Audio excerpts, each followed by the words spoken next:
2023 Lexus RZ First Look. Can you tell this is Lexus First EV? Expect a smooth, stress-free experience from Lexus First electric SUV. Is that enough? For as close in appearance as the new Toyota bZ4X and Subaru Solterra electric crossovers are, you might not realize the Lexus RZ is their triplet. All three SUVs share Toyota's ETNGA electric vehicle architecture, but while the Toyota and Sub-i are readily identifiable as sharing a body, interior, and, well, nearly everything, the 2023 Lexus RZ stands apart with less awkward styling and an entirely unique, and luxurious, interior. To be honest, Lexus probably would prefer we play down any associations between the RZ and its mechanical siblings, but the reality is that a host of upcoming EVs from a variety of automakers will spread a relatively small number of components, batteries, motors, platforms, beneath a flotilla of different cars, trucks, and SUVs spanning the mainstream and luxury segments. In short, don't read too much into the Lexus links to the lesser bZ4X and Solterra. Hey, at least the Lexus gets a somewhat normal name, one that sounds vaguely in line with those of the luxury automaker's other products. Take that, Toyota catwalked across the keyboard Z4X. A simpler EV SUV. In an amusing twist, Lexus has taken the basic approachability of the bZ4X, and, by extension, the Solterra, that we highlighted in our first drive of that EV and copies it over to nearly every other aspect of the RZ. That means while the bZ4X offers up a fairly normal in-car experience beneath its bizarre styling, without funky, Tesla-baiting tech weirdness or much nerd rabbit hole options for tracking various EV performance metrics like you might get from some competitors, the RZ does the same but with a normal outward appearance, too. This is a luxury electric crossover in the same vein as Audi's e-tron, which aims to deliver an electrified but otherwise utterly conventional experience that won't turn off buyers coming out of internal combustion vehicles. Heck, the wildest features inside are the touch-sensitive door openers like those on the NX, where you push a little button to exit the car, and the available panoramic sunroof's dimmable glass. From the exterior, the RZ450e looks a lot like Lexus's latest gas and hybrid NX compact crossovers, only with slightly more angular detailing and fewer intakes on the front end. Sure, if you really step back and study the RZ's arcing roof profile, you can trace hints of the bZ4X and Solterra, but thanks to the puffed-out fenders, the pronounced hourglass shape to the nose that echoes Lexus's signature grille design, and those full-width tail lamps, the Lexus stands on its own. Dimensionally, the RZ is also slightly massaged. The 112.2-inch wheelbase is shared with the Toyota, but the Lexus sits more than half an inch lower and is 1.4 inches wider and 4.5 inches longer.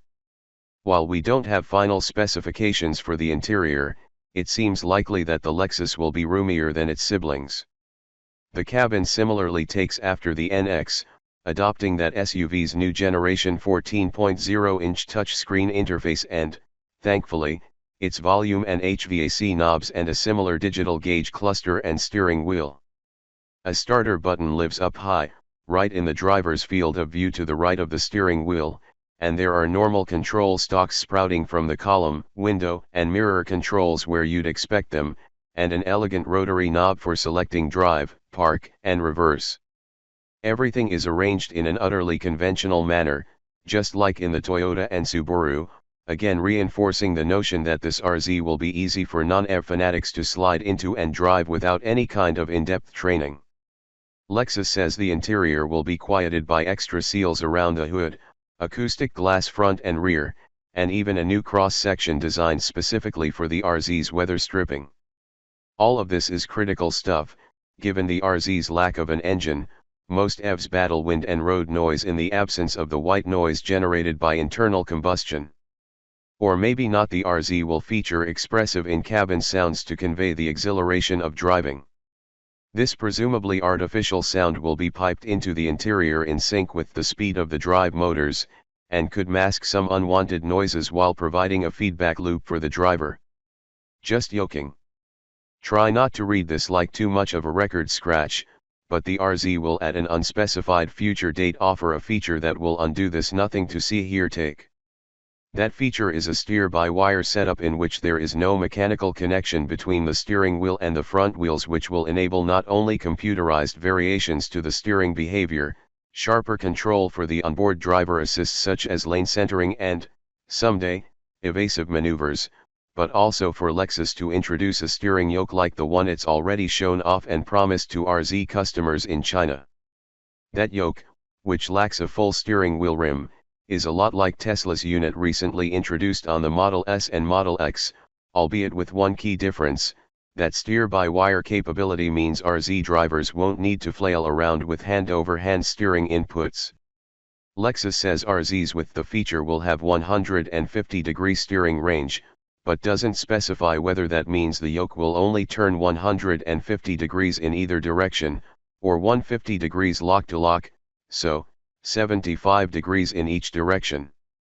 Either range would eliminate the need to go hand over hand, and Lexus says the system enables nearly wrist-flick U-turns at low speeds and stability at higher speeds. So, what's under the where are the motors again?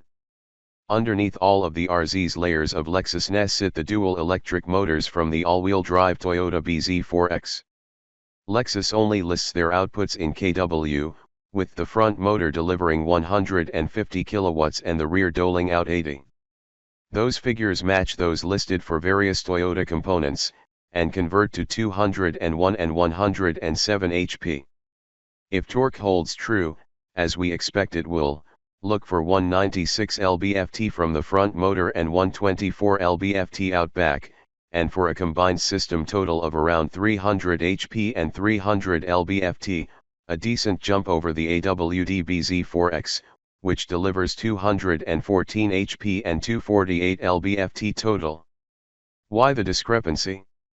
Toyota fits the BZ4X with the same 80 kilowatts motor front and rear, whereas the Lexus gets the larger front motor used by the front-wheel drive BZ4X. The front-to-rear power split is variable 100%, given the motors share no mechanical connection, and Lexus has dubbed this AWD setup Direct 4. That said, those remain estimates, given how Lexus has so far only provided a battery capacity for an RZ prototype overseas. Curiously, that capacity is listed at 71.4 kWh, the same as the front-wheel drive BZ4X. No front-drive RZ will be offered, at least not at launch. All-wheel drive BZ4Xs get a higher capacity 72.8 kWh battery. When asked about the oddity of the RZ using the smaller of the Toyota's two batteries with its available higher power draw AWD setup, Lexus told us the batteries are still undergoing testing and could change before the RZ goes on sale later this year. Don't be surprised if the RZ ultimately ends up with the bigger pack, especially given Lexus's claim that its EV will be good for 225 miles of range, a few more than the AWD BZ4X manages, at least when equipped with the smaller of its two wheel sizes, 18 inches instead of 20s. This increase in range is partially attributed to a higher efficiency rear inverter, which utilizes silicon carbide power semiconductor elements in a claimed Toyota/Lexus first. The RZ will need small advances like that to stand apart, because unless Lexus finds a way to stuff a significantly greater number of battery cells into the RZ's floor than Toyota did the BZ4X, expect similar performance and range to the Toyota, regardless of what the final specifications end up as. The ride could be smoother, however, as Lexus fits the RZ with frequency reactive dampers, a type of shock that firms up as the force of a wheel impact goes up, and soften for less aggressive actions, slowing the suspension's movement at the limits of its travel. Translated, that means that if you bottom out the suspension, at least the dampers firmed up as that event neared, minimizing the thud. Helping avoid even bigger thuds is the standard Lexus Safety System Plus 3.0 Active Safety Suite, which includes collision warning, automated emergency braking, adaptive cruise control, lane departure warning, lane keep assist, and a bunch of driver monitors. Those monitors can tell if the driver is fatigued or having an emergency of some kind, or simply stops paying attention, while using the self-steering and adaptive cruise functions, in which case the emergency driving stop system will safely slow and stop the car in its lane. Is it enough? Lexus is hoping to have a full lineup of electric vehicles for sale by 2030, and 5 years beyond that, to transition its entire lineup to EV-only offerings. The RZ450e is the tip of that spear, and an inauspicious one at that. This is not exactly a flashy, attention-grabbing, envy-causing electric luxury SUV. Its range and power are spanked by a variety of other EV SUVs, and not just luxury offerings such as Tesla's Model Y. On the other hand, if the RZ turns out to be relatively affordable and can deliver the traditional Lexus experience of simple operation, a quiet and smooth ride, and supreme refinement, maybe it can carve out a lane for other electric Lexuses to follow. We'll find out later this year, when it goes on sale.